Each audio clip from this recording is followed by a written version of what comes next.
Hey dudes, welcome to Splat from the Past, the only 80s themed horror and sci-fi show where things can get totally radical. Now today, I will be welcoming my third interview from Home Alone, and this time it's Aunt Leslie herself, Terrie Snell. Terrie made her film debut with Home Alone, and now she's an agent, bi-coastal, and I'm having her on the show today to talk about all that stuff. And I'm the happiest fanboy in the whole wide world because I just love talking to people from specific movies. I mean, all movies, but specific movies from my childhood that I loved. And Home Alone's one of those holiday classics that I love. And I'm so excited I'm going to have her on today. It took a while to get in touch with her, but I'm glad I did it. So yeah, here is my interview with Terrie Snell. Hey Terrie, it's Tommy. Hello? Hey Terrie, it's Tommy. I swear to God, my phone hates me. You're here. Can you hear me? Are you there? Yeah. Yeah, I can. My phone is Are we good? Yeah. Okay. Welcome Good. to the Okay. Welcome to the show. How are you? I'm fine, and I'm grateful because your technology is not my bag. Yeah. I don't blame you. It's such an honor. Thank you for taking the time today. Oh, it's my pleasure. Thank you for asking. It's Christmas time. We should all be joyful. Yeah. So, going back in time, did you gravitate toward acting early on? I think when I came out of the womb. When you came out of the womb? Yes. I had always wanted to be an actor. I'd always played around with things in grade school and high school and college. It's just always, I tried to be all sorts of grown-up things like a bank teller and a school teacher and a couple of other things, but I always came back to acting. It's just my place in the world. Mm-hmm. You did school plays and community theater and all that? Yes, that is also true. I did that. You're born and raised in Chicago? Born in Chicago, raised there until I was 9 and moved to the northern suburbs, which was high school, and Houston in football, which is cracked me up because years later we wound up working together on Home Alone. Yeah, that's a funny coincidence. So after high school, did you stay in Chicago and study acting? I did. And I raised my children there, and then I moved out in 91. Mm-hmm. Is that where were you mostly a theater actress there long before Home Alone? Absolutely, yes, absolutely. Loved live stage. It was great. It was fantastic. And I had gone back to school to finish my college degree while I was raising my kids, so I had a chance to dabble as an adult in the Chicago theater scene. Also, I was asked to join Steppenwolf Theater, but unfortunately I could not do it at the time that there was an opening for me there, and windows closed and windows open. So that one closed, but the window to film and television opened. Wow, yeah, the legendary Steppenwolf Theater with John Malkovich and Gary Sinise and Laurie Metcalf and that group. Yeah. Exactly the time, yes. And have I kicked myself forever for not being able to do it? Yes. Yeah. Did you join another company instead? There were several different groups that produced plays, but I was going through an unpleasant time in my marriage and a divorce, and no help was taking care of the kids, so I really had to concentrate on raising my boys. Mm-hmm. According to an interview I was listening to, you owned a production company with your husband? He owned it. I helped out from time to time. I owned a school of performing arts called Grease Paint and Spotlight, the School of Performing Arts out in Libertyville, Illinois, and had that for 8 to 10 years. We trained kids, many of whom did go on to having fairly good careers in the industry. Mm-hmm. So it was a theater production group. We taught acting, singing, and dancing. His company was industrial films, corporate image films, all sorts of professional things along those lines. My company was strictly educational, teaching acting, singing, dancing for kids. We had a touring company that went out through Wisconsin, Indiana, and Illinois with kids performing for kids in schools and hitting senior citizen homes to help them have a little more fun in their lives. Ooh, musical theater, was that your specialty when you were doing it? You betcha. I love musical theater. I just adore it. As a matter of fact, right now, because I became a manager, we have several of our clients on Broadway right now. One of them is with Franklin, who Proud the Life and Times of the Temptations. And then we have one in Hamilton and someone in The Lion King. So musical theater is close to my heart. Yeah, we had the best drama department at my high school. It's been pretty legendary over there. But we do 2 musicals, and then one 3-act play in the springtime. And I'd auditioned for The Sound of Music my sophomore year, and I didn't make it because I couldn't dance and I couldn't sing. I was so discouraged. But I got to do stage crew, though, so I was happy about that, other than the fact I had to hear every song over and over again.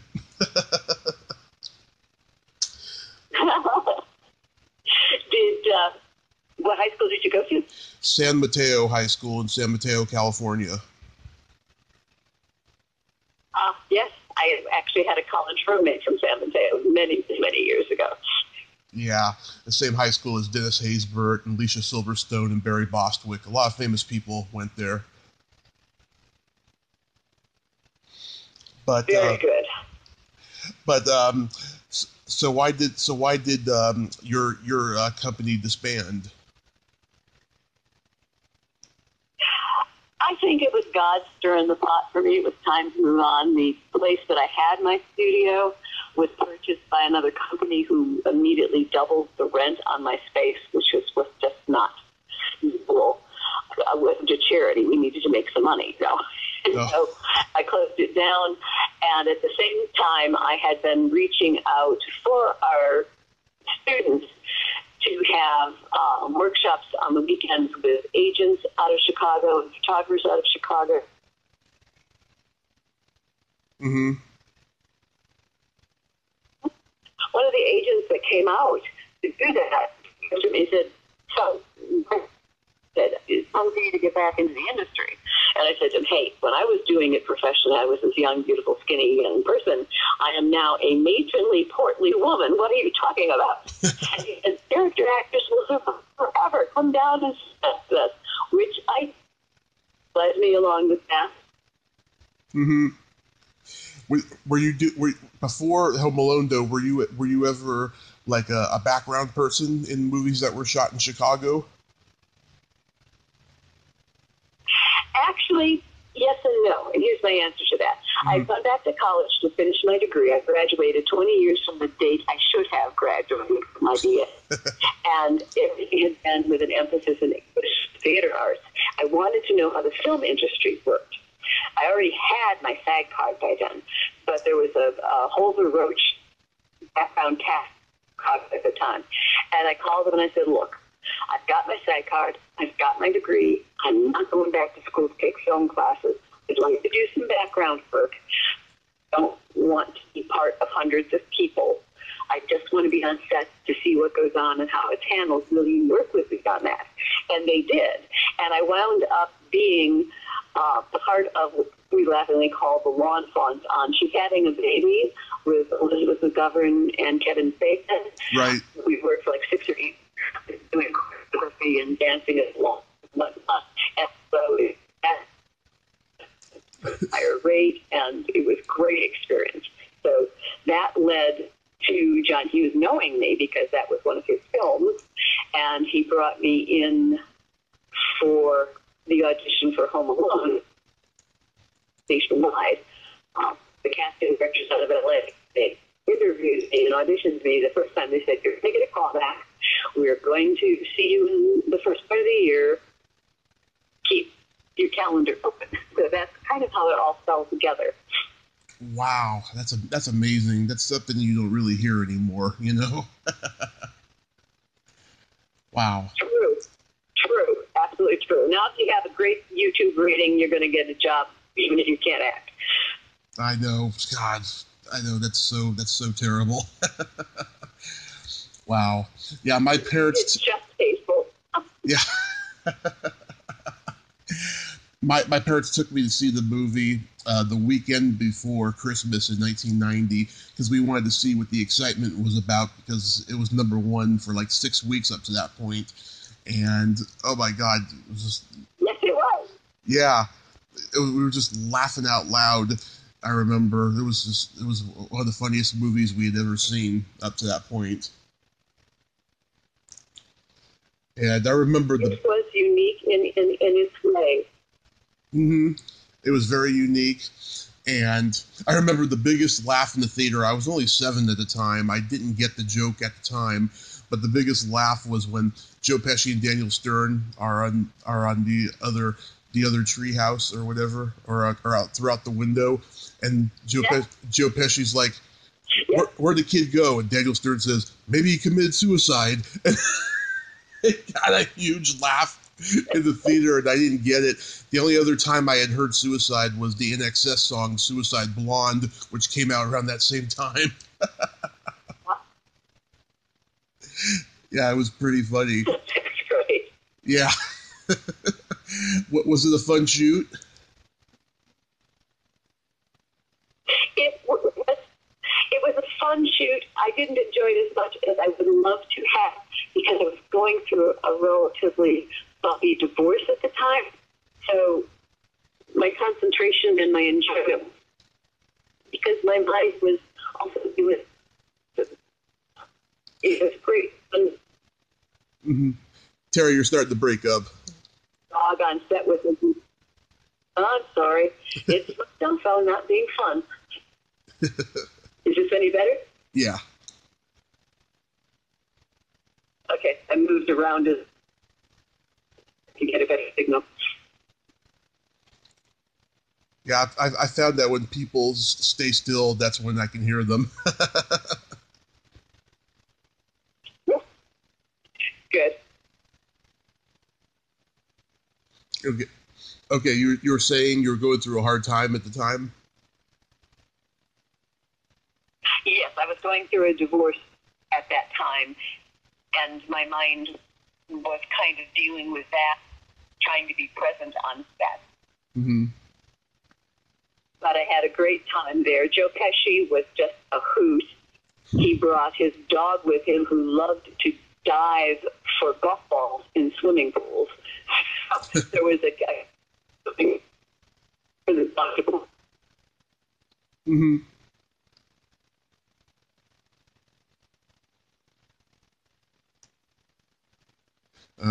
Catherine O'Hara, she's just a genius.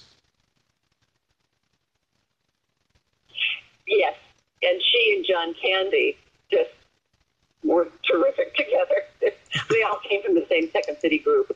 Yeah. Him, John Hurd. They're like the two from the movie that are both gone now, which is sad. They were both brilliant. Yes, it was. Yes, and John Candy was just the sweetest man, just delightful. Mm-hmm. You got to meet him. Yes, and his 2 sons, because he was there for the premiere in Chicago of Home Alone. He was shooting a film. I can't off the top of my head remember which one it was, but we were able to visit with him at the after party, which was great fun. It was probably Only the Lonely or something, which Chris Columbus directed him in right after Home Alone. Right. Right. And Macaulay Culkin, I mean, he was well beyond his years.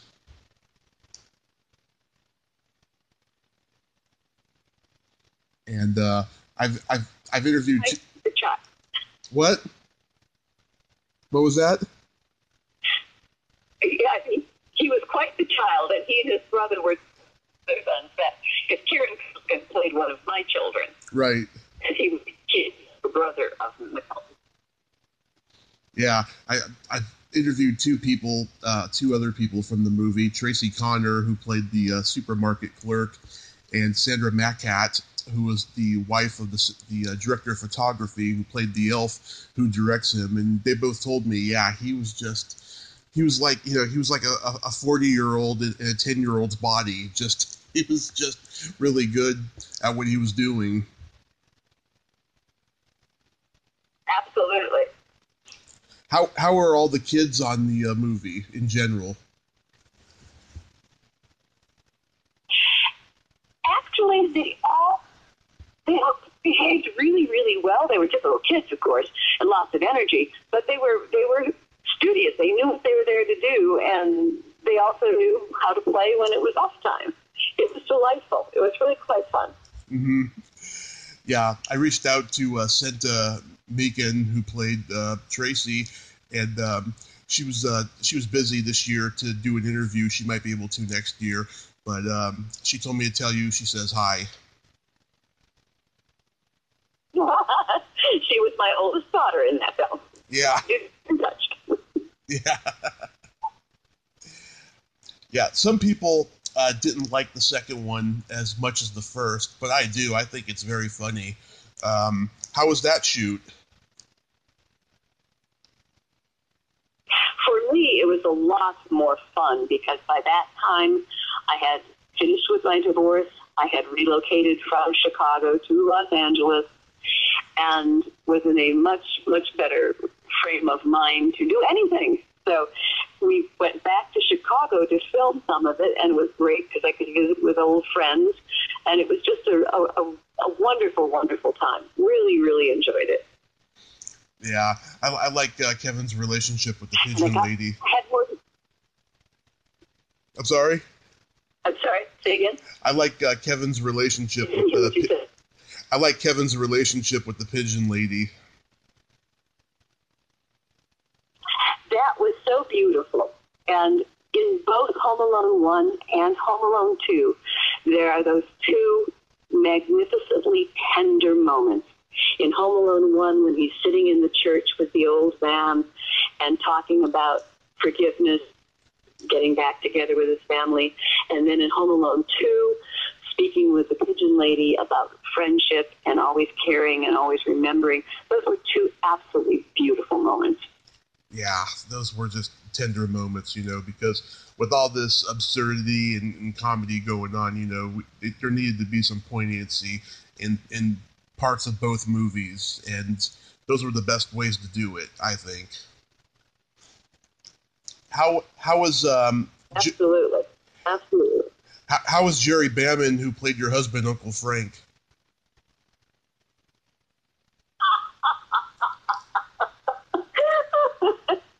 Jerry Bammon is an interesting individual. He's a very talented actor, but there's some similarities to Uncle Frank and to Jerry.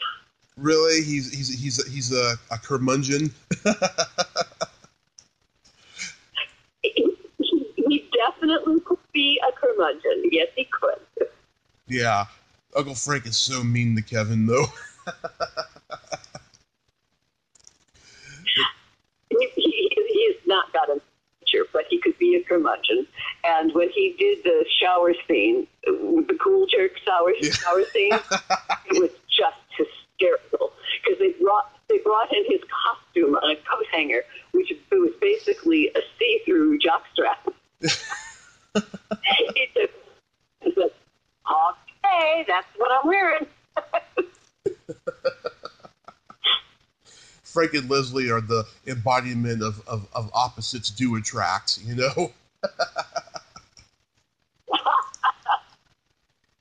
I mean, can you? Yes, and he is very tall, and I am very short. Yeah.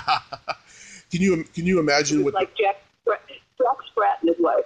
Yeah. Can you imagine what their sex life must have been like?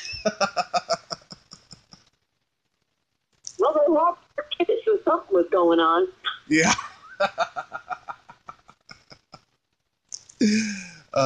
So after the first I'm one, pretty sure the ones were out. yeah. So after the first one, you moved out to L.A. Correct. Correct. You did a couple of low budget horror films, starting with Amityville 1992. It's About Time. Yes, sir. I did do that. How was that experience? It was very interesting because the German Shepherd dog that was my dog, that was the offending animal, only took commands in German.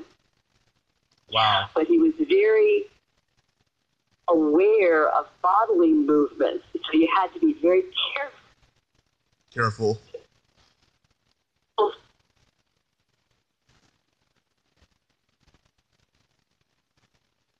You had to be very careful. Absolutely, yeah. And I made one gesture too swiftly, and he started to charge me. And the handler said, no, you have to move very slowly around him, and he does not understand English. So we got that all clear. There were no mishaps of any. Interesting thing to do. And then the other one that I did that I, honest to God, I cannot remember the name of it right now, but I had to do prosthetics. And it was, I think, 14 hours in getting all the prosthetic molds done and made so they could make the pieces. And it was right at as completely covered, can't see anything, straws for nostrils, and all of a sudden it hit me. There's an aftershock right now. I have no idea where I am, and I really run out of here. Leave me alone. Fortunately, nothing happened. Wow. What was Tony Randell like to work with? They were all sweethearts. I can't honestly say I've worked with anyone I really didn't like. I can say I've worked with a couple of people along the way that I hope not to work with again. Yeah. But it was all good. Nice. It's just fun. Nice. This was the last one in the series to be based on a book. The newer ones have all been made up of the Amityville. Yes, that is true. But when you've got a franchise that works in some way, shape, or form, they're going to continue to do it. Just like with Home Alone, they did Home Alone 1 and 2 with the same family all together, same burgers. Right. And then they did a third one with different family. With different actors. Yeah, that wasn't good. Yeah. And now, unfortunately or fortunately, depending upon your take, they're in the process of remaking Home Alone. Oh, really? Yes. Wow, I didn't. Yes, to die is the only Aunt Leslie, and I hope they change the script enough that that will be true. Yeah. I didn't hear anything about that, but God, every time I see a remake now, it's terrible, you know, because nothing beats the original, I think. They have cast the young boy, I cannot remember his name, and they have cast one of the burglars, but the script itself has nothing.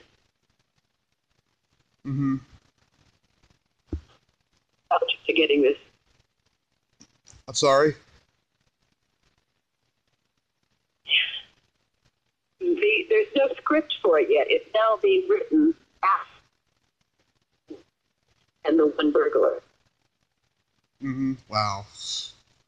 Yeah, I don't think it's going to be good. Well, I don't want to jinx anybody, but I would have. Mm-hmm. You played a washerwoman. Oh, go ahead.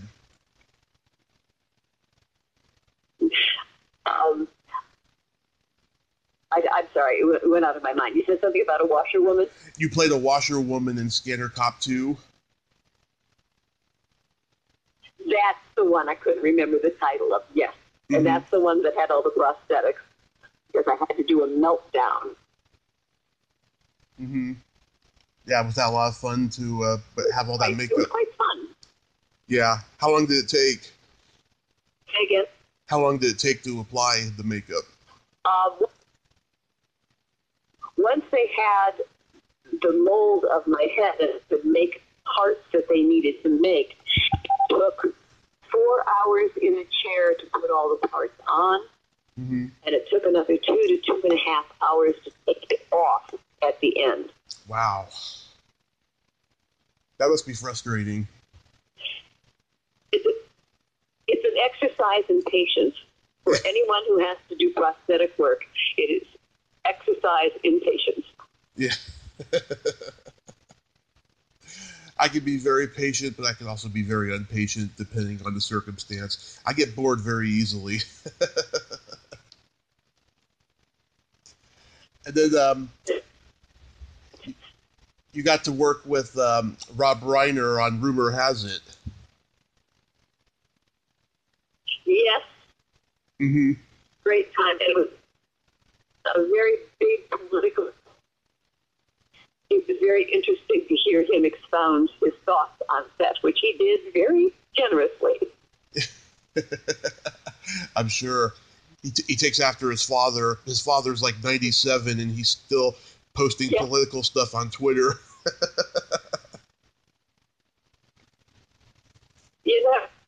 Like that, just to keep us alive and alert. Yeah. Alert of what's going on in our surroundings. But yeah, you got any great stories about Rumor Has It? No, actually, it was during the time that Jennifer Aniston was going through her divorce, and she was. Mm-hmm. You could see her losing weight on set during the shoot time, and you knew that she was going through a lot, but she never, ever let it affect how she treated anyone. She was just superb. Wow. That's new for me to hear, because I've heard that she can be pretty difficult, but wow, that's amazing. Well, I think most people can be difficult from time to time. Shirley MacLaine was playing her mother, and that was a piece of work for sure. But we're humans, you know? We have good days and we have bad days. Mm-hmm. Absolutely. So did it get to a point where you couldn't get roles anymore, so you decided to become an agent? I'm not an agent. It was not a choice, frankly, of not getting roles. I was an only child, and my father had passed away, mm-hmm. very ill, and I could no longer go up on set or go out on because incidents while I was working, and she would not wear a life alert, so I just had to stop so that I could take care of her. I love the industry. There was never anyone there to help me get started, so I thought, well, you know what? I'm going to be a manager, mm-hmm. and I'm going to help people get ahead, and it's been a wonderful experience. I have been auditioning again. I did a wonderful role on, oh, dear God, here we go, in and out of the head again. It's terrible to be 25. I've done a couple of really good guest starring roles recently, and I just sent in an audition tape today, a major film that I can't mention the title of, with Oscar award-winning actors in it. Wow. And a very well-known director. So that went off this morning to see what's going to happen with that. We have our fingers crossed on that. And little by little, I will be fine. But because I stayed alive, it happens. I'm going to have a shot at it again. Mm-hmm. Well, I'm glad you're a manager and not an agent. I'll tell you something. Most of the guests I've gotten on this podcast, I've gotten through personal emails and messages and what have you. But this year was the first year where I got a lot of people through agents. And I'll tell you something. There's only 2 of them I trust. All the others, oh my God, they are jerks, I tell you. Yeah. Well, that's all I'm saying. But take a look at the head of our country right now and see that. Yeah.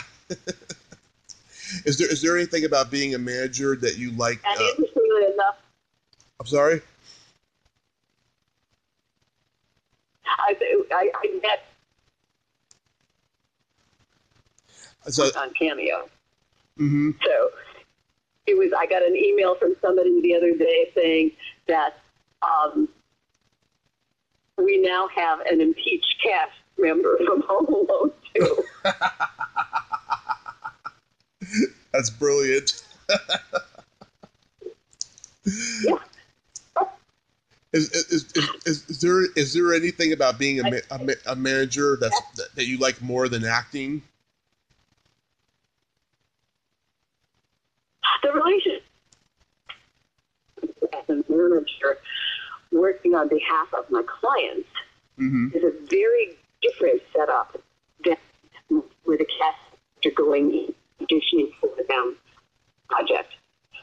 It's just 2 different worlds. You are 2 different people because of that. When I'm talking to a casting director about a client of ours that I know has the skill set, has been doing this, that, I can sell them and pitch them, feel really good about it. When I go in for myself, I am a terrible auditioner. It is just the worst part of it for me. Yeah.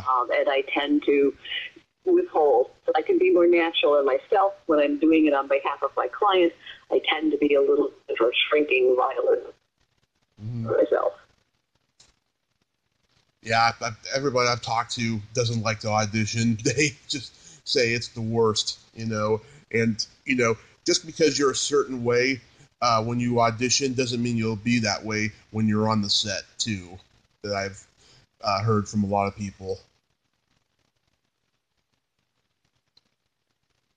Well, you go in as an actor trying to interpret what the writer intends for that character, and you have no idea what they're going to be looking for character. So you hit it with your best shot, and sometimes it's magic, and sometimes it's a turnip patch. Turnip patch. I never heard that analogy before. I'm going to use that now. I like that. Yeah, there you go. Look like turnip. Yeah. I can imagine, though, that being a manager or even an agent can be stressful because not only is it, based on getting your clients work, but also making sure that their boundaries are being met, whether it's with hotel accommodations or on-set etiquette, etc. The disappointing part of it for me and most of my cohorts when I speak with them is that you take an actor that you see potential in, you build them up, up the ladder, they get great roles, you get them on a series, and then they leave you. Yeah. I know, that's the worst. Yeah, I think everyone... Terribly unrewarding. Yeah, I think everyone in Hollywood in general has that fear, though, of helping somebody and then they don't get no credit for it when the person becomes so huge they abandon them, And that's really unfortunate because I really think the industry should be based on everyone helping each other and crediting each other with, their success. But then again, it's an industry of narcissism, and that's why it happens that way.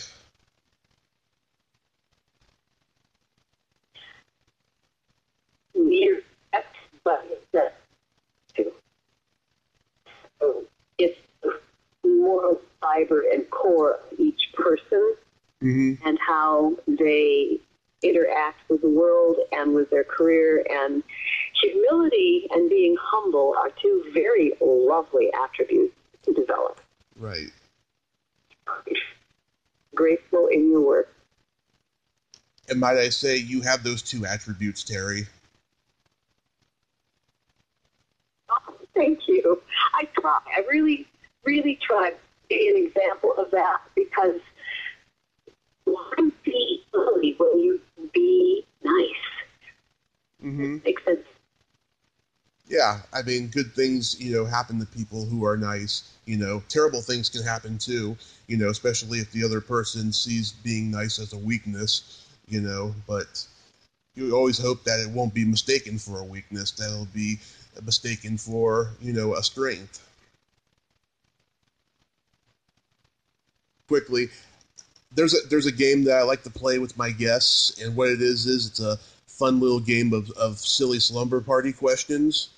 And how this works is, I ask you the question, you answer it, and then you ask me the exact same question, and I answer it. Okay.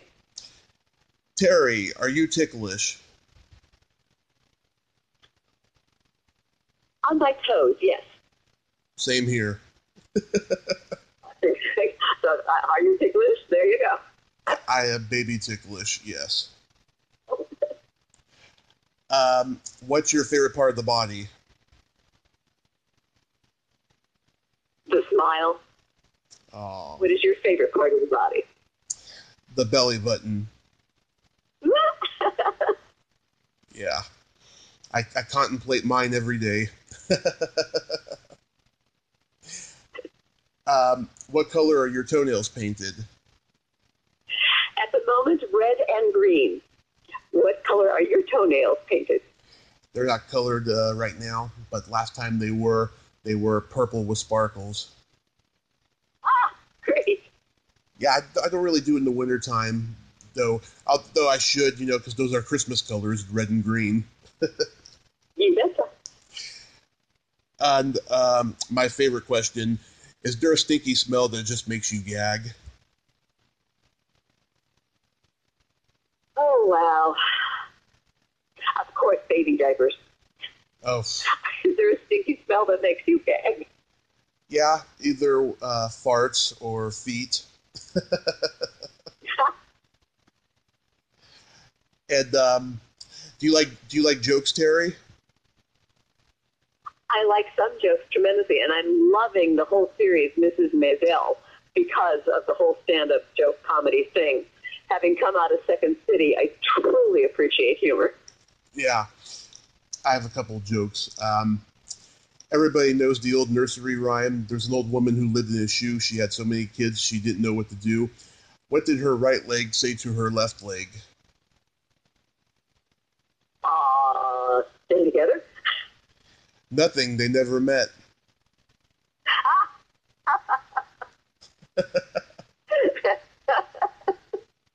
That's a good one. Thank you. You know the difference between a golf ball and a G-spot? Not at all. It takes a man 20 minutes to find a golf ball. There you go. I love that one. Well, Terrie, I thank you so much for coming on today. I think we did pretty good despite the fact that we were breaking up a lot. I'm so sorry for that. Kansas is Kansas. Yeah, well, this has happened many times with certain people. It breaks out and stuff, but it always turns out good. Good. Well, I'm glad, and I hope you all have a wonderfully magical and blessed Christmas and a wonderful Happy New Year, and that 2020 is bountiful for everyone. I hope you have a Merry Christmas and a Happy New Year, and I thank you so much. And I hope your trip in Kansas, the rest of it goes very magical. Thank you. I hope so too. As long as the snow stays away, I'm happy. You have yourself a great day. You too. Take care. Okay. Bye-bye. Bye-bye. there you have it. Terrie Snell. Ain't she a sweetheart? Thank you so much, Terrie. I'm glad that we can have this conversation. You know, the line was breaking up a lot, but it turned out pretty good, like a lot of my interviews do. And it's, I just talked to Aunt Leslie. I made her laugh. That's so awesome. If you like this video, everyone, please subscribe to my YouTube channel. Add me as a friend on Facebook. Join my Tommy Kovac comedian page on Facebook. Follow me on Twitter and Instagram and all that fun stuff. Well, that's all the time we have this week on Splat from the Past. Until next time, this is Tommy Throwback Kovac saying there's no shame in living in the past because the present sucks. Later, dudes!